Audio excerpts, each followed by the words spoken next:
Ministério Saúde hamuntu com Serviço Saúde Regional Administrativa Especial Ekusi Ambenu Raiwa, halau advocacia com o programa Malaria, onde sai conhecimento da comunidade Sira Yasuku bene uve sobre zaunitive.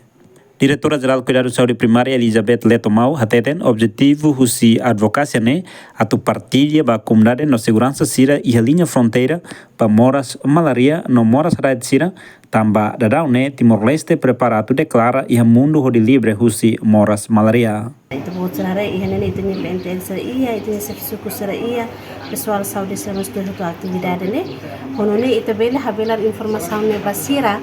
tam po atu ha força tan serviço ia base liliu ita hatene yang ikusimus tamah fronteira ida atu nune ita itu nya nação Timor-Leste ita ia preparação larang atu hem ba livre simu preparação simu certificado livre husi malaria também uma colega sira husi programa Ministério da Saúde lao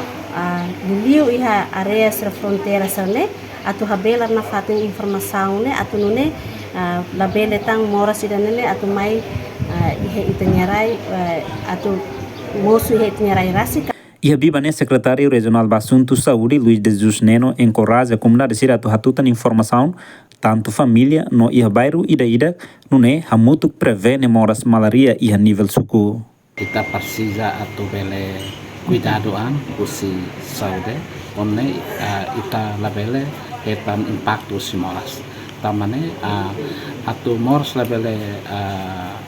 taet mai ita precisa prevendar ini importante ba comunidade hotu liusi advokasne para augusto basira para sira labele rona yane pues mas pasir sira pela puta basirnya família basirnya bairro honone itanya comunidade hotu bele hatene leang seirama preventiva seirama kita tem cuidado para moras malaria ne labele mospal. Batista da Cunha, no lar participantes, o Sisuku Beneufe agradece ao Ministério da Saúde, também bele hasai consciência comunidade Sira e a fronteira, a tu prevene an husi moras malaria no moras raed. Não é importante que também itare movimento entre a comunidade